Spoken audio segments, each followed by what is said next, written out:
E começou mais um Entendo Nada, olha lá, é o número 7, hein, caramba.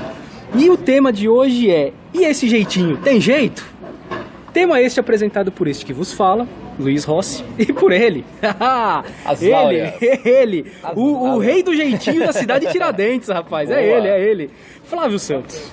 Boa noite, Luiz. Bom dia, boa tarde, porque podcast é sob demanda. Opa. Você ouve quando você quiser, no horário que quiser e na hora que você quiser. Vamos falar de jeitinho brasileiro, é isso, Luiz? É o jeitinho brasileiro, né? E eu nunca fiz essas coisas. Não, eu também não. Imagino. Eu sou um cara sério, eu sou praticamente um alemão. A gente honesto acima de tudo. Sou a minha honestidade alemã. Eu, por exemplo, eu nunca fiz gambiarra de internet. Imagina. Eu não usava a internet com 14 pessoas alguns anos atrás. Não sei nem o que é torrent também. Não sei. Exatamente, não baixa no pirata. Não, então estou jamais. muito à vontade do alta minha honestidade para falar de jeitinho brasileiro. Que fique bem claro, aqui a gente não tá querendo cagar regra nenhuma, tá? Vamos deixar isso bem claro, tá? Nem vai cagar regra aqui não. Imagina. A ideia aqui é só falar realmente sobre o jeitinho e vamos explicar o porquê. Porque tem que explicar, né? Às vezes a gente faz uma ironia e o cara não entende. Não entende. O que acontece? 2019 começou de maneira trágica, né? Vamos combinar, né? O negócio tá feio. Foi crime ambiental, foi queda de helicóptero, é incêndio no Flamengo, é chuva devastadora pelo país todo. Gente, e assim, são várias coisas que aconteceram, mas em todas elas há algumas coisas em comum, né? Por exemplo, um descaso com a prevenção, com as leis, com a fiscalização. E assim, a gente andou ouvindo muito por aí que diz que muito por parte de tudo isso que aconteceu é culpa do jeitinho brasileiro. Jeitinho brasileiro. Mas cara, será que é isso mesmo? Será que o jeitinho brasileiro é culpado por tudo isso? Não sei, vamos tentar versar sobre isso aqui. Mas pra começar, o que é o jeitinho brasileiro, Flávio? Versar, né? Belo verbo esse, versar. É bonito. Bem, eu acho que pra gente entender o que é o jeitinho brasileiro, é bom nós pensarmos um pouquinho no nosso passado, e a gente vai falar bastante passado aqui de livros, de trabalho de sociologia, de aspectos históricos, mas vamos pegar um comercial, uma propaganda que exemplifica bem quando começou essa história de jeitinho brasileiro no sentido mais popular, mais popularesco. Nos anos 70, você já deve ter ouvido falar do Gerson, que jogou na seleção de 70, o canhotinha de ouro. Sim. E até os anos 70, 80, antes da evolução da medicina esportiva, aconteceu uma coisa muito bizarra. O jogador fumava, bebia e não escondia isso. Não, jamais. Porque hoje em dia tem jogador que faz isso e esconde. Embora hoje eles saibam que faz mal. Sim. Mas naquela época, o cara confiando no talento dele e sem grande necessidade de ter um vigor físico para exercer esse talento, eles fumavam e bebiam livremente. E o Gerson fez um comercial de um cigarro chamado Vila Rica, cujo mote do cigarro era: você gosta de levar vantagem em tudo, certo? Certo. A partir daí, e o Gerson sempre lutou contra isso, diga-se de passagem, contra esse rótulo, de ficar marcado como o autor da, entre aspas, a lei de Gerson, que é de levar vantagem em tudo. A partir daí se debruçou, vários sociólogos, psicólogos, historiadores começaram a se debruçar mais sobre essa coisa do jeitinho brasileiro, de querer levar vantagem em tudo. Porque já existia essa coisa no Brasil, identificada, estudada e pesquisada, mas até então não existia de uma maneira didática, exposta, jogada na nossa cara na televisão. Então o jeitinho brasileiro nada mais é do que histórica e sociologicamente a maneira do brasileiro de tentar levar vantagem nas coisas. E eu acrescento uma outra coisa: a maneira do brasileiro também tentar burlar uma burocracia de um país essencialmente cartorário, num país essencialmente burocrático. Então a gente vai falar aqui de vários aspectos do jeitinho brasileiro, mas como o Luiz disse, a gente não vai cagar regras. Não. Porque no caso, o jeitinho brasileiro às vezes é uma maneira de burlar regras que não são tão corretas assim, que são só para pegar dinheiro em forma de taxa, para complicar a vida do cidadão comum. Então o jeitinho brasileiro é uma maneira de se levar vantagem em diversas situações, só que às vezes, vamos dizer que é correto levar vantagem em algumas situações, porque o governo e o Estado e a entidade privada também complica muito as nossas vidas. Eu acho que o jeitinho brasileiro é a forma que o povo encontrou de bater de frente com sabe com quem tá falando.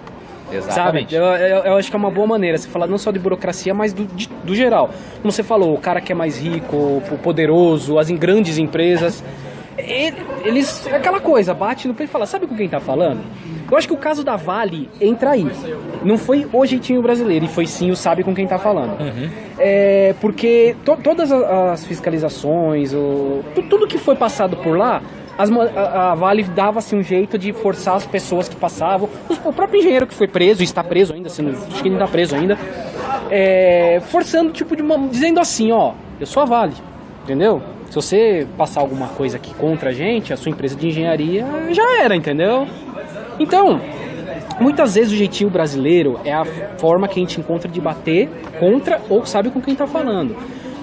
Como a gente fala, em São Paulo, a gente aqui de São Paulo, reclamamos muito da indústria da multa. Até certo ponto tem razão. Até certo ponto temos razão. Então o jeitinho brasileiro muitas vezes é para burlar isso. Essa forma, só que por vezes acaba passando do limite. Que eu acho que há o limite nesse ponto, né? De ser o jeitinho brasileiro da maneira legal, da maneira boa, do jeitinho brasileiro que passa pro lado ruim. Eu acho que o exemplo, a gente estava conversando aqui antes, o cara que fura fila. Que eu odeio. Flávio odeia. Vai te estrangular, cara. Cara, não faz sentido. Não faz sentido você furar a fila, cara. Pra quê? Entendeu? Pra dizer, passei ali e tal.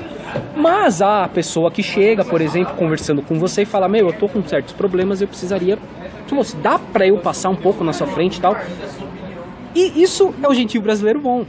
A pessoa conversar e por vezes consegue, de boa, sabe? De boa. Até porque às vezes não precisa da porra da fila. Começar por aí, não precisa nem da porra da fila. Se tivesse todos os guichês funcionando, todos os caixas, não teria fila. Isso, boa. Não, você falou bem, é verdade. Apesar que eu acho que isso é uma coisa que tem caído, viu? Isso até pra frente a gente vai acabar falando sobre corrupção. Eu acho que dá pra sentir que tem caído um pouco essa parte da burocracia também. Mas é isso. Então tem o lado bom do jeitinho. O jeito do brasileiro de ser receptivo. São poucos os estrangeiros que vêm ao Brasil que não saem daqui maravilhado com a receptividade brasileira. É engraçado isso. Os contatos, como a gente consegue formar contato de maneira fácil. Um pouco de conversa no ônibus, um pouco de conversa na fila mesmo. Um entrega o cartãozinho pro outro, WhatsApp. A gente tem esse jogo de cintura. Os executivos estrangeiros falam muito bem do brasileiro nesse ponto também. A conversa, a maneira de fazer. Não há aquele estresse que você imagina. Eu tava lendo sobre, pra gente fazer o programa, os mexicanos, os alemães, até os americanos elogiam muito isso do brasileiro, de como ele consegue dar um jeito de ser criativo, de passar por cima de coisas que os outros povos não conseguem. Não conseguem.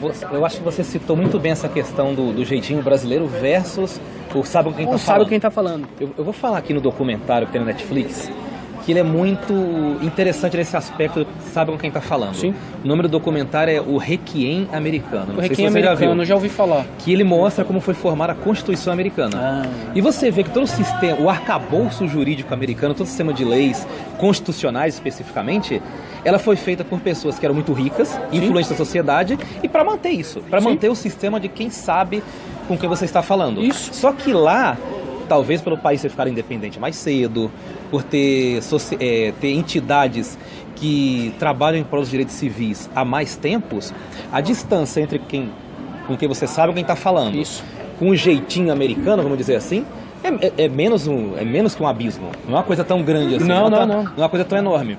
Aqui no Brasil, não. Aqui a gente não tem entidades que lutam pelos direitos civis. Agora que a gente tá vendo gente que defende gay, que defende negro, de 10 anos pra cá, que são solenemente atacadas nas redes sociais em todos os lugares. Então, eu acho que o abismo aqui é muito grande. Para fazer esse abismo menor, a ponte que o brasileiro achou foi o jeitinho brasileiro. Sim. De diminuir essa distância, de aproximar as coisas, de burlar um pouco o sistema. O sistema aqui no Brasil é muito cruel. Se a gente for fazer um requiem americano, se teve um requiem americano lá e fizer um brasileiro aqui, a gente vai ficar abismado. O nosso Código Penal é em prol do que sabe quem está falando. Tem uma série de brechas. Isso, é verdade. O nosso direito administrativo, constitucional, todas as áreas do direito são permeadas assim. Sim. Então a arma que o cidadão comum teve foi essa, corroborando aí o que o Luiz disse. Sim, eu peguei, na verdade, eu li uma entrevista do Roberto da Mata. Ele é historiador, o cara tem tanta coisa, o cara é sociólogo, o cara tem muita coisa, antropólogo, o cara é muito bom, E a gente até vai recomendar depois. E ele fala exatamente isso que você falou, né? A França, quando acordou, que veio a Revolução Francesa, pra buscar a igualdade, decapitou gente pra caramba. Foi derramamento de sangue. No Brasil a gente deu um jeitinho. A gente libertou os escravos, deixa eles pra lá, joga lá, tá liberto, pronto, acabou. Então, não há a busca da igualdade. Você falou da estrutura americana, é diferente. O negro acabou de ser liberto, o que o cara vai fazer? Vai buscar... Vai ter que dar um jeito, cara. E algumas décadas antes da Revolução Francesa, aqui no Brasil, as pessoas estavam se quartejando Tiradentes. Da Inconfidência Mineira. Inconfidência Mineira, isso. Ou seja, um negócio que não chegava nem perto da Revolução Francesa. Não. Era uma revolta ali com meia dúzia de gatos pingados, localizada, regional, que não teve jamais teria o impacto que a Revolução Francesa teve no mundo. Não mesmo. Pô, o cara foi esquartejado. Esquartejado, arrastado o corpo. Jogaram sal onde ele morreu para não nascer. Não, a história é... Você vê a diferença de civilizatória do negócio, da evolução civilizatória. Sim. Então o jeitinho brasileiro foi o que sobrou. Tudo isso, né? Assim, a gente tem se escutado falar muito que o jeitinho brasileiro é o formador da corrupção. Eu tenho minhas dúvidas, cara, porque a corrupção é um negócio que tem no mundo todo. A desonestidade é mundial. Acontece no mundo todo. Aliás, peguei pesquisas do barômetro, se eu não me engano, é Barômetro das Américas, acho, esse é o nome do instituto que faz essas pesquisas. Que o Brasil, a nossa noção de contato com corrupção, tudo é muito menor do que vários países aqui da América Latina. É bem menor. O Brasil é um país que fica no meio da tabela mundial. É claro que é bastante.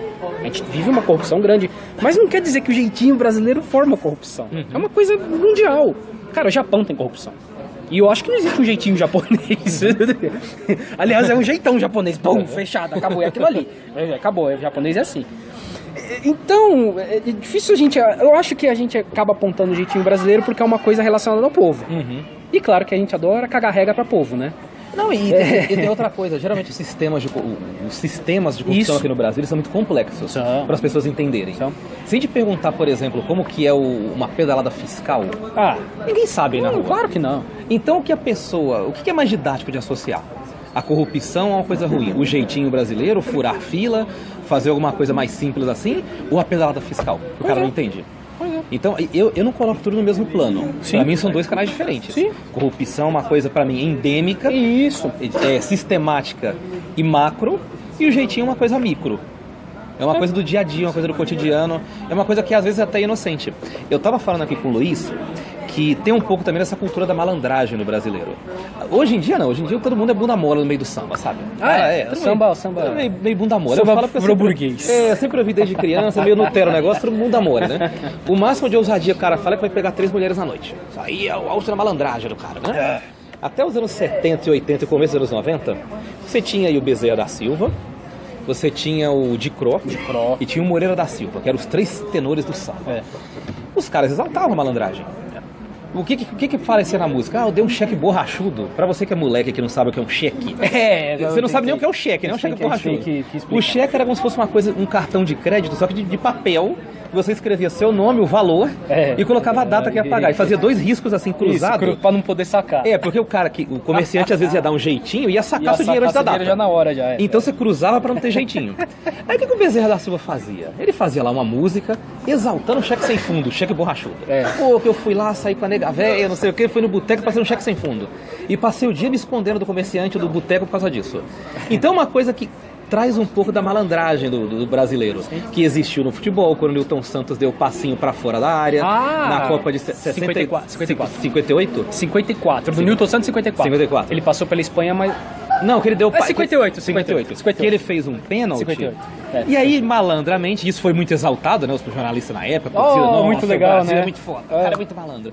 Ele deu um passo pra fora da área. E aí o juiz chegou lá, né? O juiz era muito lento na época, não tinha o preparo físico de hoje. E nem tinha as câmeras também. Muito menos câmeras. Chegou, o Newton Santos estava fora da área. Então foi falta. Foi falta, não foi pênalti. Então, durante muito tempo, a gente exaltou esse tipo de cultura, esse tipo de comportamento. Então eu acho que a gente também não pode reclamar. Agora demonizar o negócio.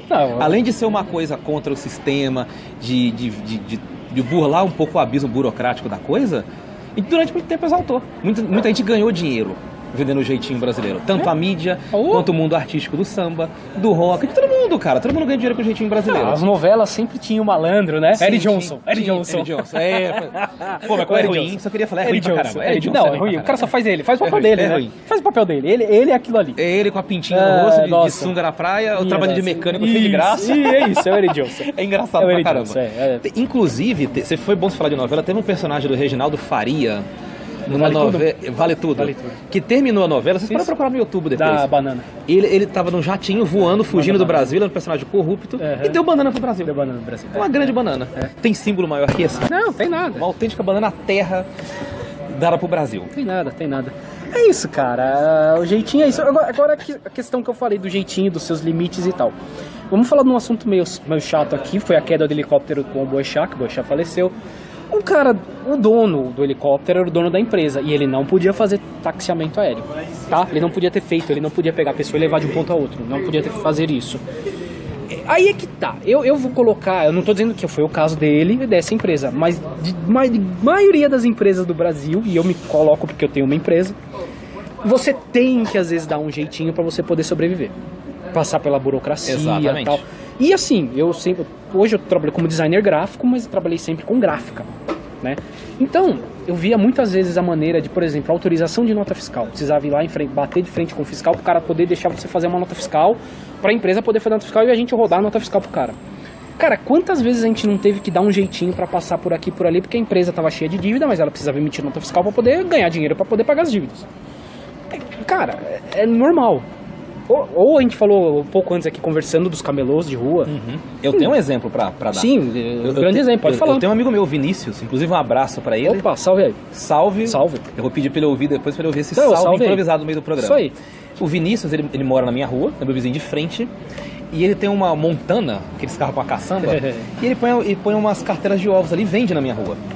E por que ele faz o uso da venda de ovos? Ele faz faculdade de marketing, na Unip, se eu não me engano, e não conseguiu emprego para pagar a faculdade. E o que ele conversou com um cara um dia na feira, tá? O cara deu essa dica para ele. E ele começou a vender ovos na rua, carteira de ovos na rua.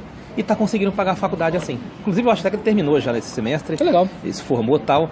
E ele pagou a faculdade assim. 2, 3 anos de faculdade assim. Isso aí. Não pagou nenhuma taxa, não tinha nenhuma licença. Mas dane-se, cara. O cara não tem emprego. É justo o cara usar o jeitinho brasileiro para pagar a faculdade. E ele vende batom no trem, aquele chocolate compre batom, aquela propaganda famosa. Ele é um puta comunicador, cara. É justo o cara com a capacidade de comunicação daquela, por um país que não oferece emprego, que exige uma puta burocracia para arrumar emprego. Tem que ter experiência, né? Ou 5 anos de experiência, PowerPoint, não sei o que lá, um monte de coisa. É justo um cara como aquele, talentoso como aquele, não usar a mão do jeitinho brasileiro para sustentar, pagar a faculdade e mudar de vida? É isso. É justo. Então tem horas que, é como eu falei, um abismo, o cara tem que fazer a ponte dele. Tem que fazer. Senão o cara não atravessa, ele morre de fome. Eu acho que é muito fácil para quem tá no ar-condicionado lá, rodando na cadeirinha, ficar cagando regras. Isso. Quem conhece o mundo real não caga regra. Não, jamais. Eu concordo, muitas coisas a gente pode evitar, a gente tem que evitar.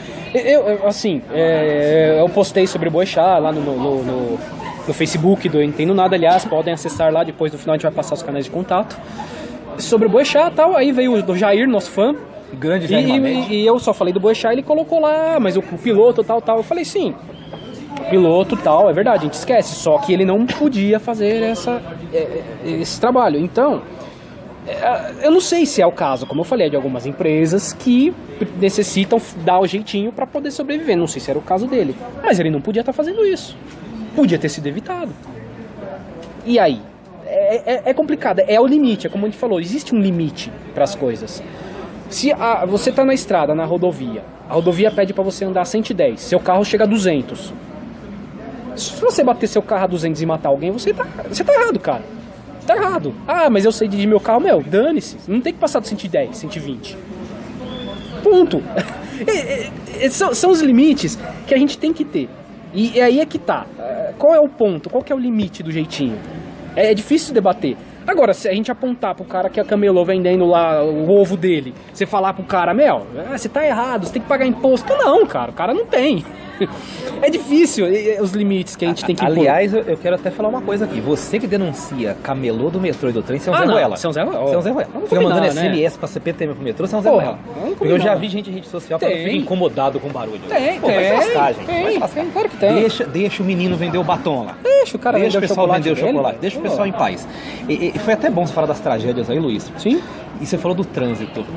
Cara, o trânsito brasileiro é um dos que mais mata no mundo. Sim. O que mais mata. Sim. Talvez por esse costume de querer levar vantagem em tudo. Qualquer um aqui que já dirigiu sabe que não tem nada mais irritante que dirigir no trânsito brasileiro. Nossa. A gente dirige aqui em São Paulo. O Luiz é suspeito pra falar. Não dirijo mais. O Luiz, eu falei de trânsito aqui pra ele, quase teve um AVC. Você olha pra cara do Luiz e transforma, sabe? Nossa, cara. Ele ficou todo vermelho aqui. E olha que ele tá numa mesa no Centro Cultural Vergueiro, onde a gente tá gravando hoje. Um dos motivos de eu ter mudado pra Indaiatuba foi esse. Exatamente. Cara, o que é o trânsito brasileiro? Você tá aqui, cruzando a Marechal Tito com a Dom João Néria. Vamos pegar um cruzamento da periferia, ele tá em Paulista, que é mais caótico ainda. Aí o que o cara faz? O cara sai do Dom João Néria, entra na Marechal Tito, que é a principal, e não dá passagem pro outro que tá saindo. Aí vira aquele caos. Aí tem hora que você tá... Eu ando muito na periferia, eu moro na periferia, eu vejo que o trânsito às vezes parece da Índia, sabe? Aí sai um cavalo com uma carroça assim do lado da rua, aí sai uma carreta, a carreta da Casa Bahia quer fazer uma entrega, não cabe na viela. E assim, mas você percebe que tudo seria muito mais fácil com educação. Se ninguém quisesse levar vantagem em tudo, sabe? Esse dia lá perto da minha casa, atrás da minha casa tem um retorno. E tem um segundo retorno na frente que é pros ônibus. Aí o que acontece? No primeiro retorno, que não pode virar ônibus, esse dia eu vi um ônibus sanfonado gigantesco de 23 metros pegando um negócio que não pode, que só cabe carro. Aí o que aconteceu? Entalou. Por que entalou? Quis economizar 1 minuto. Vale a pena esse tipo de jeitinho? Que coloca a gente em risco, que atrasa a vida de centenas de pessoas. Se o ônibus sanfonado cabe umas 120 pessoas, quando tá lotado. Então é o tipo de coisa que além de causar tragédia, não é inteligente. Não é inteligente. A vida no trânsito sem o tal do jeitinho, o famigerado jeitinho, seria muito mais fácil e menos irritável. E deixaria o nosso Luiz com menos cabelos brancos e menos careca. Irritação. Menos careca. Meus cabelos estão caindo. Menos careca. Menos careca. Cara, é assim, como eu falei, a questão da Vale. Não foi o jeitinho brasileiro, não. Foi ali... sabe com quem você está falando, tá? Ali é. E a questão das chuvas que tem ocorrido também, né? As catástrofes graças às chuvas também tem a ver com isso, viu? Porque eu quero ver algum repórter chegar lá e perguntar pro Crivella o que ele tá achando disso. Qual vai ser a resposta do Crivella? E quem vai peitar ele depois, lá no Rio de Janeiro, por exemplo, né? Ninguém peita, não. Hoje em dia ninguém peita. Pois é. No Flamengo também, tá? E os que peitavam estão morrendo ainda. Não, estão infelizmente, morrendo. Né? Não, morrendo. É o caso do Boechat. Boechat, uns que, com certeza, né? Mandou o Malafaia chupar, enfim, pirulito. Uma coisa cilíndrica. Sim. Falos. O do Flamengo também, tá? Porque o que eu andei, muita gente falando, não, o Flamengo, coitado do Flamengo. A instituição Flamengo, realmente, eu tenho até dó. Mas das pessoas que estavam no comando do Flamengo até então, né, um tal de Bandeira de Melo, que é um cara, um banqueiro, é banqueiro, né, ele é banqueiro, né, tem grana, o cara tem dinheiro. Mauro César Pereira adora. Nossa, Mauro César Pereira também é outro que tem um AVC também, você viu ele, a boca dele até fica torta, assim. Eu tenho a impressão que ele tem um AVC, cara, o programa. Não, e com contratações caríssimas, e porra, não fizeram nada pra... Sei lá, cara, os moleques moravam no container, velho, pelo amor de Deus. Para com isso, gente. Poxa, e até um tempo atrás tinha escola de lata aqui em São Paulo. Sim, que as escolas eram em containers. Tá em container, também. Verdade. Era uma gambiarra, o governo fazia ali, colocava a molecada num container, fazia um buraco assim, que era a porta, e fazia 2 buracos que chamava de janela. Sim. Sabe a lata de sardinha que você abre assim? O cara abria assim. Sim. Aí falava que tava ventilado. Só que dá 40 graus naquela porra, o cara fica quase morrendo no container. Sabe? Não adianta você abrir um negócio igual uma lata de sardinha lá, cortar e falar que é ventilação. Não dá. Agora sim, a gente falou aqui do ponto de vista cultural da coisa, de como se aplica na sociedade. Se a gente for ver, cara, vamos pegar lá atrás na história, descobrimento do Brasil. As primeiras vítimas do jeitinho foram os índios. Sim. E quem trouxe, se a gente pegar uma perspectiva mais histórica, a origem mesmo de tudo, quem trouxe foram os portugueses pra cá. Claro, sim. Aí o Luiz é historiador, é um cara muito mais culto que ele, pode falar disso. No Brasil, tinha muito cara que não prestava no começo. Além dos grandes navegadores que praticamente usurpavam tudo dos índios, quantos caras que eram presos, bandidos que vinham aqui pro Brasil? Quanto disso não formou o DNA da nação brasileira? Então você pega lá 1500, cara, o navegador vinha lá, o marinheiro vinha e falava, toma isso aqui, esse espelho. E o cara dava meia tonelada de pau-brasil pro cara. Então você vê o negócio histórico como que é. O DNA de uma nação, ele é forjado de várias maneiras. Sim. Você pega o DNA do Japão, por que tem artes marciais no Japão? Guerras. Arte marcial, inclusive, a palavra marcial vem de guerra. Vem de guerra. Por isso que lá tem jiu-jitsu, karatê, tem uma série de coisas. O DNA foi formado em guerras. DNA da Alemanha, em guerras e em ciência. Quantas descobertas científicas não foram feitas? Na Inglaterra, Isaac Newton, tanta gente, Itália, e tantos outros países, Estados Unidos. O nosso, que é uma nação muito nova, por isso que a gente não pode demonizar tanto o Brasil. O Brasil é um país novo. Pelo menos o que tem oficialmente histórico é uma nova, né? Então a gente tem que estar aprendendo ainda algumas coisas. A gente não tem um DNA muito definido. As coisas que a gente tem é o quê? Criatividade, jeitinho e esse tipo de coisa. Eu colocaria a Itália no balaio do Brasil, tá? Também. A Itália é meio...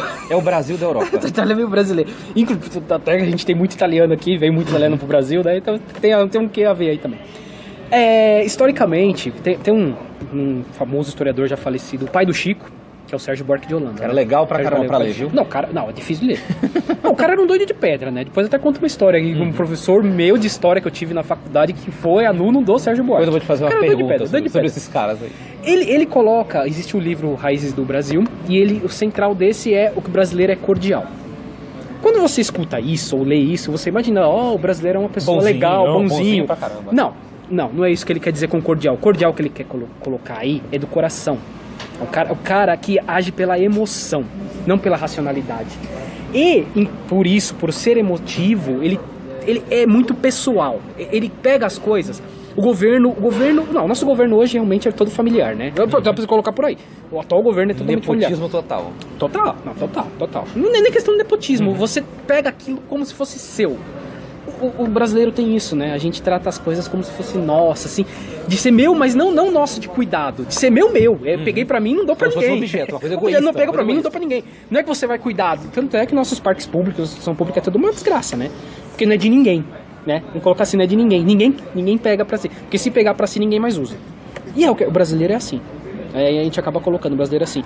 Tem um lado bom disso. E eu peguei um texto que você me passou, Flávio. Eu peguei até a frase aqui. Enquanto o mundo trata com indivíduos, o Brasil escolheu tratar com pessoas. A gente tem essa questão de ser pessoal. Como eu falei, a gente chega numa fila de banco, ou no ônibus, começa a trocar ideia com a pessoa, tal, já troca o cartão, já conversa, tal. Um estrangeiro chega aqui, você abraça o cara nem gosta disso, mas você abraça o cara, já manda uma cerveja pra ele, uma caipirinha e tal. É assim que a gente trata. E as coisas a gente trata assim também. Esse é o problema, como falamos do limite, né? Há de ter um limite. O lado bom do brasileiro é o jogo de cintura. O lado ruim é que a gente acaba pegando o que não deveria ser pra gente, a gente acaba pegando pra gente. Então, né, o povo é cordial, a gente trabalha assim. Mas não é só o brasileiro não, falei da Itália, a Itália trabalha... O povo latino é meio assim. O latino-americano tem esse quê também, né? O Brasil acho que é tão... Sei lá, né, se é até um pouco menos ou não, mas o povo latino-americano é assim. Eu acredito que a gente tem uma demanda muito represada aqui no Brasil de criatividade. Tem. Porque a criatividade do brasileiro, ela é usada para sobreviver. Porque o cara, quando sobrevive, como diz o Pondé, Luiz Felipe Pondé, quem trabalha, que está muito tempo ocupado, não tem tempo para pensar, para filosofar. É verdade. Os grandes filósofos gregos não trabalhavam. Não, o ócio aristotélico. O famoso ócio aristotélico. Exatamente. Então o que acontece? Se esse povo que a gente tem aqui no Brasil tivesse, por exemplo, uma escola de desenvolver aplicativo no bairro da periferia, desenvolver coisas científicas em alguns lugares, a gente seria uma grande nação científica. Quem sabe? E você vê que quando as poucas vezes que acontece, dá frutos, né? Dá muitos frutos. O Brasil é um dos líderes da Olimpíada de Matemática. Exatamente. Como, né? Se a gente pensamento aqui... abstrato. Coisa abstrata. E é um dos líderes, cara. É só você dar a oportunidade. Então eu penso assim, claro que é uma nação muito nova, como nós falamos, mas tanto que se a gente for pegar qualquer projeto social aqui no Brasil, eu acho que 90% deles privilegiam o lado artístico das coisas. Sim, sempre o lado artístico, é verdade. É sempre artístico. É verdade. É bacana, todo mundo gosta artístico de música. Artístico e esportivo. Isso, é bacana, todo mundo gosta de esporte, todo mundo gosta de basquete, futebol, gosta de tocar violão, ouvir um rap, ouvir um rock. Claro. Mas a gente poderia ter centros sociais, entidades, que desenvolvessem outras coisas também, outras demandas. Eu acho que a balança de artista e cientista aqui no Brasil é muito desnivelada, de formação. Os nossos doutores saem do Brasil. Pessoas com mestrado estão nos Estados Unidos, na Alemanha, na Itália, porque não tem espaço para desenvolver a criatividade aqui. Você veja que eu estou indo até um pouquinho mais longe, aqui, falando de formação escolar, acadêmica e tal. Mas tem a ver. Mas existe essa demanda aqui no Brasil. Existe o potencial, existe demanda para isso, só não existe espaço. Talvez esse pessoal que está fazendo gambiarra de gato de internet, vendendo coisa no trem, subindo no poste e fazendo ligação ilegal da Eletropaulo, poderia estar desenvolvendo um robô. Poderia estar desenvolvendo um braço mecânico para cirurgia. Porque se o cara sobe num poste, sem equipamento nenhum, sem luva, sem bota, e faz o que faz? E faz uma porcaria da ligação. Faz o que faz. E correndo o risco de morrer ali e virar um carvão. É verdade. Poderia desenvolver um braço mecânico para cirurgia. É verdade. Poderia desenvolver uma usina hidrelétrica alternativa. Sabe? Então existe uma demanda, um potencial que não é aproveitado. Não, eu ia falar, na área da publicidade, por exemplo, o Brasil é líder. Publicidade, o Brasil é líder. O Brasil é líder. Ganha Cannes aí, Leões de Cannes. Traz de... Nizam, Guanais. Todos eles. Gosto, Oliveto. Todos são caras referências do mundo inteiro. Criatividade. O jeitinho brasileiro é muito ligado à criatividade. Então, assim, tem o seu lado ruim, tem o seu lado bom. Tá na hora de aprender a saber lidar com o limite. Separar o limite. É que o brasileiro tem essa questão com o limite, a gente não quer, quer bater no limite, passar o limite. A gente não gosta de limite. Não gosta de limite. Não gosta. Um dos nossos grandes heróis foi o Ayrton Senna, não respeitava limites. Não, é verdade. Por isso que a gente idolatra o Ayrton Senna. Verdade, ele não respeitava o limite. É verdade, você tem razão. Não existia pro Senna esse negócio da Ferrari mandar o Schumacher passar e deixar. Nunca, ele ia passar por cima. Ele passava por cima ou jogava lá fora, batia na primeira curva. Muito das brigas dele com o Prost tinha a ver com isso. Exatamente. Tinha a ver com isso. A gente idolatra a gente assim. Ele tinha a ver com isso. A gente não respeita limites. Cara, acho que é isso, né? É isso, um bom apanhado aí. Fizemos um bom apanhado, não cagamos tanta regra assim. Não, tentamos não cagar. Não usamos tanta regra. Bom, é isso. Acho que agora vamos para os salves, chamegos e sapatadas. Boa. Olha lá. Flávio, você tem dois, né? Tenho dois salves. Isso tem a ver com o tema. Legal, tem a ver com o tema. Manda aí. Olha, semana passada eu tava na Avenida Mateu Bay, que fica em São Mateus. É o centro nervoso de São Mateus. Um monte de comércio e tal. Aí eu tô lá sentado num banquinho do ônibus, e vem um senhor de bigode e me oferece paçoca. E eu não gosto de paçoca. Aí eu fiquei trocando ideia com ele enquanto o ônibus não vinha, e ele falou, eu sou famoso. Cara. Eu falei, como assim você é famoso? Não menosprezando, né? Mas como assim você é famoso, né? Pô, vou encontrar o cara que era Mateu Bem, 9 horas da noite, famoso, um artista, né? Vai saber, né? Eu falei, não, como você é famoso? Ele falou, abre o seu Facebook. Aí eu falei, tá, aqui na minha mão. Cuidado é que você vai ver no meu Facebook, né? Aí ele abriu o Facebook e pediu pra entrar na página Cidade de São Mateus. E tinha um vídeo dele lá com a Fabiola Gadelha, com a Fabiola Rabo de Arraia, que trabalhava com o Marcelo Rezende, que é da Record, com ela fazendo uma matéria com ele. Sabe, eu achei aquilo fantástico. Ela fez uma matéria conhecendo o Severino da Paçoca de São Mateus. Olha só, rapaz. E isso vai ao encontro esse negócio que ele tá falando aqui do jeitinho brasileiro, da criatividade. E aí mostrou o cara vendendo, ele não me abordou como se estivesse vendendo. Ele me abordou só pra puxar assunto. Sim. Mas você vê a técnica de venda do cara, é mais absurdo. O cara conta piada, ele tem um bigode assim, ele fala do bigode na piada, ele faz personagem. O cara é genial. Tá sobrevivendo lá. E é famoso. Eu e o Luiz nunca fomos entrevistados pela Fabiola Rabo de Arraia. O cara já foi. Dificilmente vai ser. O cara já foi, tá na Record. Aí ele mostrou pra mim, olha quantas visualizações tem. Tinha 18 mil visualizações. O cara é bom, hein, cara? No vídeo do YouTube dele. No Facebook tinha 3 mil curtidas. Aí, tô dando uma moral pra você, Severino, também dei lá na postagem, eu coloquei lá, Severino, que vende a melhor paçoca de São Mateus da região. Vou acessar lá, hein? E também eu quero falar do Rogério. Esse já não é um caso tão empolgante assim. É um cara também muito talentoso. Ele subiu no ônibus, eu tava indo pro Parque Dom Pedro, ele subiu no ônibus, distribuiu cartões com Mickey desenhado e tal, e ele falou que tinha se formado em edição de vídeo, edição de áudio, esse tipo de coisa. Legal, hein? E não estava conseguindo emprego. Eu não consegui conversar muito com ele, que ele desceu e tal, mas eu presumo até que é pela questão da idade, ele tinha a faixa dos 50 anos. Tá. Mas assim, eu achei muito bonito a maneira que ele falou, que se expressou, a dicção e tal, mas eu achei bonito ele estar vendendo coisa ali. Legal. E pedindo emprego. Por emprego. Ele não pediu dinheiro. A tal ponto que eu paguei, dei R$2 para ele não estipulou uma quantia, e eu fui devolver o cartão. Porque eu falei, não preciso do cartão. Ele falou, não, faço questão que você fique. Que legal. Porque é um trabalho que eu tô fazendo, eu estou vendendo. Tá certo. E é uma forma de respeito você aceitar. Legal. Então eu quero mandar um abraço pros dois, desejar sorte, fatalmente eu nunca mais vou vê-los na vida, mas são pessoas que a gente encontra na nossa dia a dia, que marcam o nosso cotidiano, que são exemplos. Então eu quero mandar um abraço forte pros dois, desejar sorte, que Deus abençoe o trabalho deles. E saibam que vocês são melhores que muito jornalista, comunicador de televisão que tem por aí, viu? Isso aí, salve pros dois. Boa. E, gente, eu vou falar aqui da questão que semana passada a gente não conseguiu gravar o programa e foram vários motivos, tá? O primeiro foi caos. A minha sogra ficou internada, já estava previsto que ela ia ter que operar, tal, fez uma operação, tal, lá em Dayatuba. E eu acabei ficando de acompanhante, como eu trabalho online, dá pra eu ficar pelo menos de dia acompanhando, tal. E fiquei todos os dias que ela ficou no hospital, fiquei todo dia lá.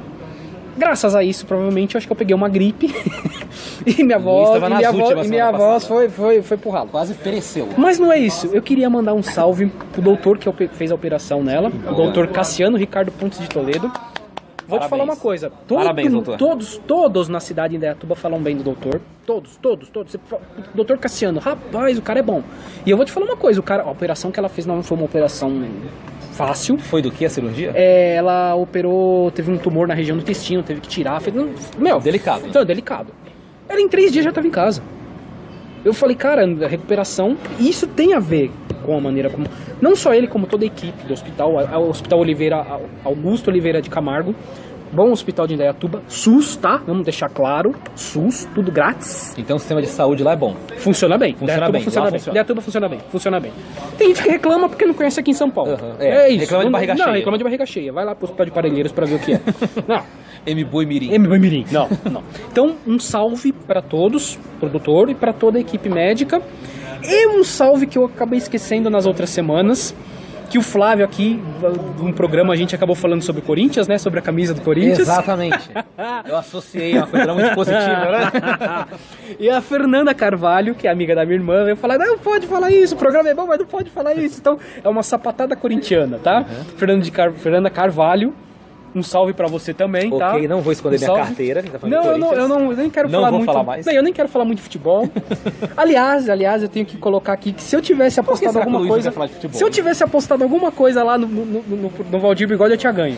Porque eu falei que o São Paulo não passava nem dessa fase aqui na Libertadores. Tá lá, pode ouvir, eu falei. Eu achei que o vexame ia durar a primeira fase. Não, eu já achei que não ia nem passar. Eu falei, não passou. Não passou dessa fase. Hein, gente? Que vexame. Não vou nem falar mais, porque já tô... Já habituou, Chega. Chega. Vamos ao momento, né? Ixo não existe. Como especialista, eu posso garantir. Isso não existe. Cara, é até chato falar, cara, porque é um negócio chato, né? As pessoas pegam uma situação chata e conseguem fazer um fake news uma situação chata. A criatividade é impressionante. Nossa, é demais.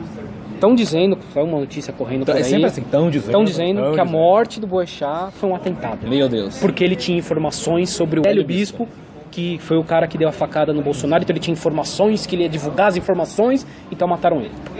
Olha, eu posso só falar um negócio aqui rápido? Eu vou ser repetitivo. Não, pode. Que é um negócio que eu quase sempre falo em fake news. Gente, o mundo é muito menos emocionante do que vocês imaginam. Com certeza. O mundo é chato, gente. De vez em quando acontece uma coisa extraordinária, matam o Kennedy, ou a CIA faz alguma coisa, sabe? E de vez em quando. Na maioria das vezes é acidente. A pessoa suicida, a pessoa cai no banheiro e morre. Inclusive, a maior parte de morte de idosos em casa é quando cai no banheiro e morre. É verdade. Escorrega no banheiro e morre. É verdade. Então o mundo é bem chato e repetitivo. Eu sei que é mais emocionante acreditar num cara da internet e falar, olha... Aí o cara põe a máscara assim, né, do pânico, né? Pronto, Nossa, olha. Gente, foi atentado. O cara sabia, era Hélio Bispo. Gente, não tinha informação nenhuma. A única informação mais palpitante relativa ao Hélio Bispo, inclusive a época publicou uma reportagem hoje sobre isso, é que uma das linhas de investigação, inclusive vou te mandar depois. Manda, não tô sabendo. Não deu tempo, eu vi agora quando eu tava vindo pra cá, a gente tá na correria aqui, né? Sim. E uma das linhas que a Polícia Federal está investigando é que supostamente os advogados do Hélio Bispo foram pagos pelo PCC. Pela ala mineira do PCC. Isso saiu na época, agora à tarde. Plausível. Então, plausível. Porque a justificativa para o crime organizado querer a morte do Bolsonaro seria o Sérgio Moro, todo esse pessoal que o cerca, a bancada da bala, que teoricamente aprovaria leis que endureceria as leis contra o crime. Fim de visita íntima, que isso é o terror de qualquer presidiário, fim de visita íntima. Sim. Penas mais duras contra crimes leves. Então o mundo do crime está em pânico com essa possibilidade. Ainda é uma possibilidade, a gente não sabe se vai ocorrer, mas teoricamente a justificativa para o atentado, se foi pago pelo PCC de fato, ainda é uma coisa que está sendo investigada, seria essa. Então a notícia, a teoria da conspiração, que já não é mais teoria da conspiração, a coisa mais emocionante que pode explodir nos próximos dias é isso. O Boechat, gente, caiu, infelizmente foi uma tragédia que me abalou. Eu era fã do cara. Eu também. Assim como eu sou fã do Cabrini, que é um cara que quando morrer, espero que demore, também vou ficar muito abalado. É o tipo de jornalista que, vamos até falar dele essencialmente, é o tipo de jornalista que tá fora de moda. Hoje a gente tem o quê? O cara que faz média, o cara que faz gracinha, que eu acho que tem espaço pra tudo. Cabe tudo. Agora, o jornalismo, a investigação, a opinião dura nunca pode morrer.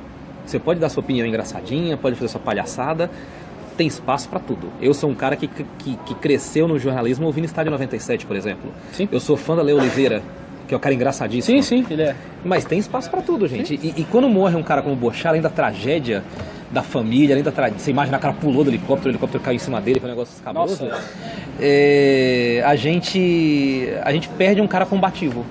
Um dos poucos caras combativos que tinha na mídia. É isso, tá? Então, gente, não, né? Não. Até porque se cai na mão dele uma notícia, qualquer coisa relacionada... Que ele guardaria. Não, pelo amor de Deus, nenhum jornalista guardaria. Nem eu guardaria um negócio desse. Qual era o sentido do cara ter um segredo e guardar? Não, ainda mais um cara que eu puxar. Não faz sentido. O cara tinha 10 minutos no jornal da Band News pra falar o que queria. Sim. Todo mundo parava pra ouvir. A Bandeirantes ficava em rede, rádio e televisão pra ouvir o cara. Você tem palco melhor falar notícia bombástica que aquela? Não. Ele poderia chegar, então, gente, eu sei de tal coisa, o cara ia acabar com tudo. Não, sem chance. Sem chance. Gente, isso não existe. Inclusive, essa fake news aí, pra mim, mancha a memória dele. Porque você tá falando que o cara desse é frouxo. Se o cara ele nunca foi. E ele nunca foi. Nunca foi. Então, quando for acreditar no negócio desse, for espalhar, pense que em vez de estar ajudando, você tá manchando a memória do cara, a imagem dele. É isso aí. Isso não existe. Boa. É isso aí. Vamos para dicas culturais. Na verdade, tem um monte aqui de livro que eu coloquei aqui. Parece lista de cursinho pré-vestibular. É verdade, tá parecendo. Na verdade, eu vou até fazer meio que uma historinha. O Flávio, você ia dar dica? Pode falar, você. Posso falar? Pode. Assim, quando o Flávio colocou esse livro, eu falei, cara, dá pra gente fazer uma listagem de alguns livros aqui que forma o brasileiro. Forma o brasileiro, não só o jeitinho, mas como o brasileiro por todo. O Flávio ia falar do Macunaíma, do Mário de Andrade. Macunaíma, isso. Que vamos lá, vamos pelas datas, que é de 1928, tá? O Brasil começa a ter alguma ideia de Brasil da década de 30 pra cá, né? A gente passa por aquele momento Império, República, uma bagunça, libertação dos escravos, tal. Demorou uns 30 anos aí pro Brasil começar a entender o que era ser brasileiro. E os pensadores a entender o que é ser brasileiro. Macunaíma, eu acho que é o primeiro livro, Mário de Andrade é o primeiro a escrever sobre o brasileiro. Tem a ver também com a Semana da Arte Moderna. Tem, de 22. Total. Porque o que aconteceu, assim, sem querer entrar muito na literatura, a gente teve um movimento realista, ali no final do século XIX, e depois veio o movimento do parnasianismo, que era um pé no saco. Eu vou falar a realidade, é um pé no saco, eu não vou passar a mão na cabeça, não. É verdade. O Olavo Bilac, ele fazia poesia no dicionário. Sabe, então quando você vê lá a flor inculta do Lácio, que é muito bonito, aquilo lá olha no dicionário, gente. E o que aconteceu? A arte, ela ficou vivendo só pela arte naqueles primeiros anos, e se esqueceu da realidade, que foi tão pontuada pelo Machado de Assis, José de Alencar, pelo Euclides da Cunha, no livro Os Sertões, que foi foi a primeira tentativa de retratar o brasileiro de uma certa forma, de um certo ângulo. Tudo bem, retratou o cara lá do sertão, mas o cara do sertão até então não existia. Sim. Só existia o brasileiro da cidade. Então quando ele falava que o brasileiro o sertanejo era um forte, já era uma tentativa de delinear o que é o brasileiro, mesmo seja segmentado. Aí veio o parnasianismo, com a proverbial chatice das suas palavras difíceis, e existia uma demanda, existia uma necessidade de voltar os olhos para a realidade. Aí surgiu a Semana da Arte Moderna, com Graça Aranha, com a Tarsila do Amaral e com o Mário de Andrade. O Mário de Andrade foi o primeiro cara que se atreveu a tentar entender o que é o brasileiro. A desenhar o que é o brasileiro. Eu não vou entrar na história do Macunaíma aqui, cara, mas ele é um cara que abriu o portal. O Luiz, ele até falou das datas aqui. Eu vou seguir as datas. Ele é de 28, o livro é de 28. A Semana da Arte Moderna foi em 22. 6 anos depois surgiu o primeiro retrato brasileiro. Macunaíma. O primeiro. Muito bom. Então, assim, se você não leu o Macunaíma, se você quer prestar vestibular, você que está com uns 15, 16 anos, você vai ler. Saiba que você vai ler. Você não vai passar na FUVEST, você não vai passar na Unicamp, se você não lê esse livro. Primeiro ponto. E se você tá numa idade velho, igual eu e o Luiz aqui... Leia pra entender o Brasil. Leia, você vai entender um pouco mais do Brasil. Você vai ver algumas coisas da política, vai ver algumas coisas de gente furando fila. Você vai entender porque as pessoas furam fila, porque o cara rouba lá em cima. Você vai entender um pouco mais do Brasil. E nada melhor do que tentar entender a realidade dos tempos de hoje do que informação. Sim. Menos Facebook, frase pronta e mais livros. Mais livros, com certeza. Não tenha dúvida quanto a isso. O outro livro que eu vou falar aqui é o Casa Grande Senzala, do Gilberto Freire. Também. 33. Clássico. É de 33, tá? Bom, é um livro que trata basicamente o coronelismo. Basicamente, ele pega para o Brasil colônia, mas retrata bem o coronelismo, total. Você entende aqui como funciona o coronelismo até hoje. Porque funciona até hoje, a gente acha que não funciona até hoje, tá? E, inclusive em São Paulo, tá? E São Paulo, Minas, porque a gente esquece um pouco disso, tá? Um salve pro Alckmin. Boa. E um salve pro Écio Neves. Boa. Voltamos. Raízes... Que é o coronel dos tempos modernos. Mas não deixa de ser coronel. Raízes do Brasil. Sérgio Buarque de Holanda, falamos no meio do programa, de 36. É o pai do Chico. Que é um tesão de ser lido, né? Não, é chato pra caramba. É excitante pra caramba. É chato pra caramba. Mas é um livro, é denso. É por isso que ele é chato, porque ele é denso. Mas é muito bom. É o livro que melhor explica essa questão do Brasil ser um cordial... Essa cordialidade brasileira, do jeitinho brasileiro, é um dos melhores. É um dos melhores, cara, é muito bom. Eu disse lá no meio do programa, ia dizer que tem uma história muito bizarra do Sérgio Buarque, né? O cara era meio louco e meio bebum, né? Eu tive um professor, o Lincoln, salve pro Lincoln, né? O grande professor, o melhor professor de história que eu tive na faculdade, disparado. E ele contava que o Sérgio Buarque às vezes chegava meio mamado, né? Ele sentava na mesa e falava, ó, você aí, escreve tudo que eu vou dizer agora aqui, porque provavelmente eu não vou lembrar depois. E se sair alguma coisa genial, eu escrevo um livro depois, entendeu? O cara era assim, ele era assim. É o pai de Chico Buarque, de todos, né? Todos os Buarque de Holanda por aí. É o pai da Holanda, o pai da Holanda. Boa. Do Ivo Holanda também. Não. O Ivo Holanda um dia, hein? Olha, dá um programa, hein? A Ruth Ronce não dá, né? Dá, pelo amor de Deus. Vamos pro próximo livro. Formação do Brasil Contemporâneo, do Caio Prado Júnior. É um outro livro, assim, pancada. É muito bom de se ler, é legal de se ler esse livro. Ele também fala só sobre o Brasil colônia, mas a formação do Brasil, cara. Aquela coisa dos portugueses chegando, dos índios, dos negros, vai fazendo a junção de tudo isso. Tem uma visão marxista, e isso não é uma crítica, tá, gente? Vamos parar de achar que o marxismo é um negócio ruim. Não é. Tudo tem lado bom e ruim. Tem lado ruim. Esse Caio Prado Júnior, a visão dele é muito boa pra formação do Brasil, viu? É muito bom, muito bom. Eu recomendo mesmo. Ele é de 1942. Grande Sertão Veredas, João Guimarães Rosa, 56. Aplaudindo. Cara, assim, é o livro que mostra o nordestino. Toda a história do nordestino. A gente critica muito a gente que tá aqui no sul, mas a gente não faz noção do que é a miséria do nordestino. Não, a gente não tem noção. A gente não sabe o que é fome. A gente não sabe o que é miséria. A gente ouve falar. A gente não sabe o que é miséria. A gente não sabe. Leia o livro. E tem um muito bacana também que é similar, é o Vidas Secas. Vidas Secas, sim. Bem lembrado. Mesa temática. Tinha esquecido, bem lembrado. E só para acrescentar um pouquinho, até fora do assunto, sim? O Guimarães Rosa, para mim, ele é um dos pais da gramática descritiva do Brasil. Sim. A gramática normativa é aquela que fala das regras e tal, sim. E a descritiva é aquela que estuda o fenômeno das gírias, da dicção, sim. Que estuda o fenômeno das palavras criadas, neologismos. E o Guimarães Rosa, ele escrevia, por exemplo, em vez de menino, escrevia menino. Que é como as pessoas falam. Como falam. Então ele pra mim, é um dos pais da gramática descritiva brasileira. Sim. Nossa, é muito bom. É muito bom. Pulamos para 84, Olha Roberto da Mata. O que faz o Brasil, Brasil. 56 até 84, tem uma ditadura militar aí no meio. Não sei se vocês notaram, né, gente? Vocês viram que a produção intelectual ficou bem... Não, tem muita música boa. Não vamos dizer que a parte musical... Não, da literatura. Mas a literatura cai. Então, né? Não tem jeito. Roberto da Mata, o que faz o Brasil, Brasil. Tem bons livros dele até antes, mas eu peguei um que eu acho que explica o Brasil. Em 84, bem no auge das diretas. É um ótimo livro para entender o brasileiro e as diretas também, tá? Tem muito ali, é um bom livro. E o último que eu coloquei aqui é O Povo Brasileiro, do Darcy Ribeiro, de 95. Ele pega todos esses livros e faz um extrato final em 95, um livro... Gente, é um livro... Nossa, você lê aquilo que você fala, cara, como é bom. Como o cara escreve bem, como o cara é bom falar do Brasil. Isso... Então ele já... Você vê, de 28 até 95... É um extrato do século XX que forma o Brasil. O brasileiro é formado no século XX. A gente vai para a história, mas o brasileiro é formado no século XX. E é até gozado que você falou aqui do formação do Brasil contemporâneo. Sim. Enquanto o Brasil estava estudando a sua própria formação, isso. O mundo estava em guerra. Estava em guerra, 42. Você veja, o pau comendo no mundo. Pra você ver. E o Brasil não sabia quem era. Não sabia ainda. A Itália estava com fascismo. Isso. A Alemanha com nazismo. As ideias liberais estavam começando a nascer aqui e acolá. E o Brasil não sabia nem quem era. Tem muito a ver com Getúlio Vargas também. O Getúlio Vargas ajuda a formar muito isso. São os anos de Getúlio Vargas. Sim, 33 aqui, né? até 56. Estado Novo, né? Até 56. Getúlio morre em 54. Se mata, suicida, né? Ou suicidaram ele, das teorias, né? Eu coloco aqui que um dia eu vou escrever um livro sobre esse tema que eu vou falar agora, que é o Maracanazo. Eu acho que o Maracanazo é o ponto necessário para o Brasil entender o que é ser brasileiro no sofrimento. Como o Brasil sofre. Um dia eu vou escrever um livro sobre isso. Eu acho que o Maracanazo é esse ponto.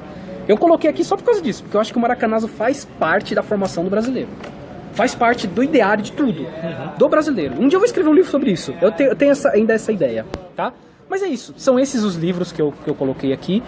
São livros densos, são livros até chatos de se ler, mas se você pegar pra ler, você vai ler por um bom tempo aí, e você vai entender o Brasil. E vai entender a si mesmo. Eu acho muito difícil ter crescimento intelectual sem livro chato. Não tem como. Você cresce no livro chato, cara. Às vezes não é legal você ler um livro de literatura russa, ou um desses que o Luiz indicou. Olha. A quantidade de palavra que você aprende, de fluência verbal que você adquire, de ideias novas que você absorve, vale a pena, gente. Então, saia da zona de conforto. Sabe, se você quer discutir em rede social, pega um livro desse. Você vai ter embasamento. Se pra você é importante ganhar discussão, que agora é muito importante ganhar discussão, Nossa, assim, então pega um livro desse. Pode ser qualquer motivo. O importante é você ler. Seja um motivo idiota, seja um motivo poético, seja um motivo nobre. Sim. Esteja sempre lendo. E se você quer entender o Brasil, que é cada vez mais complicado, em vez de ficar mais fácil, tá cada vez mais complicado, pega um livro desse, cara. Não precisa ler todos. Lê 2 ou 3. Pega uns 2 ou 3, que vai ter um puta impacto. O Darcy Ribeiro, Luiz falou, cara, a linguagem dele é gostosa de ler. É fácil de ler. É fácil de ler. Porque o que acontece muito é que às vezes tem um intelectual, como o Sérgio Buarque de Holanda, que é um cara muito pesado, muito denso, e o cara não é didático. Não. Acontece isso. Não tô desestimulando ninguém a ler. Você tem que ler também, o cara chato. Mas a gente reconhece que tem cara que não... É complicado, né? Eu tive um semestre inteiro de cultura brasileira só falando do livro pra entender o livro, porque é chato mesmo. Raiz do Brasil é chato. Pô, você pega um James Joyce, que você já deve ter ouvido falar, que o pessoal fala que escreveu o melhor romance da história, que é Ulisses. Você pega o Ulisses pra ler, é uma merda, cara. Nossa, é chato. Você já leu Ulisses? É chato, já tentei, não consegui. Aquilo é chato, não consegui. É chato pra caralho aquilo. Com perdão da palavra, aquilo é chato. É chato. Mas infelizmente é assim que a gente cresce, né? Então vamos colocar a cabeça pra funcionar, É isso aí. porque a proposta do Entendo Nada é essa. É essa. Colocar a cabeça pra funcionar. Coisas legais, divertidas e fazer chatas vocês irem também. atrás das coisas. Exatamente. É isso aí. Estamos encerrando já? Vamos encerrar, né? 51 minutos já, olha só. Estamos aonde hoje? Eu já falei aqui. É verdade, não. Estamos no Centro Cultural Vergueiro. Aliás, é uma outra boa dica. Venha no Centro Cultural Vergueiro, é muito bom. É muito bom, um espaço muito gostoso. Venham conhecer, é gostoso, dá pra você passar o dia aqui, fazer um piquenique. Tem uma mega biblioteca aqui de Braille, inclusive. Tem. Se eu não me engano, é a única biblioteca Braille de São Paulo. É mesmo? Se não me engano, Aqui embaixo, a gente tá aqui no andar superior, né? No piso da rua. E a gente tá olhando aqui embaixo, tem uma biblioteca. E tem uma seção aqui só de Braille. Que interessante, eu não sabia. Se eu não me engano, posso estar falando besteira, mas é o único lugar que tem livro Braille em São Paulo. Gratuito. Então fica a dica. Vivendo e aprendendo, não sabia Você não. conhece alguém com deficiência visual? Traz pra cá. Aqui. Traz pra cá. E é tudo sinalizado, o cara pode vir sozinho. Quando sai do metrô, tem a sinalização no chão. É verdade. O cara chega na biblioteca sozinho. Fica a dica. Não, e é um lugar assim que você vai ver de todo tipo de gente, todo tipo de cultura, de tudo, tem de tudo. Aqui Gente é muito dançando legal. coreografia K-pop, tocando violão. Gravando dançando. Podcast. Quando gravando podcast, estamos nós aqui gravando podcast. É nóis, é isso aí, vamos encerrar. Vamos passar os canais de contato, é a primeira vez que a gente faz isso, né? Eu tenho que fazer contato agora. O nosso e-mail é entendonadapodcast@gmail.com. Facebook, Entendo Nada Podcast. Isso aí. Twitter, @EntendoN-Podcast. Não deu pra escrever tudo, então tem que ser Entendo N Podcast. É isso aí, gente. Não tem desculpa, galera. Fala com a gente, Fala manda com a gente. sapatada, chamego. Manda aí. Manda o que quiser, Se gente. quiser mandar um dinheirinho também, a gente aceita. A gente aceita. A próxima vez a gente vai divulgar a conta bancária aqui. Fazer um crowdfunding aqui. É isso aí. É isso aí, valeu. Encerramos. Valeu, Luigi. Valeu, foi uma honra mais uma vez. Mas tamo aí. E eu tô reparando que o guarda tá chegando aqui pra. Já pra tá dando horário, daqui a pouco dá horário aqui. O guarda tá vindo aqui na nossa direção, É então vamos encerrar por isso também.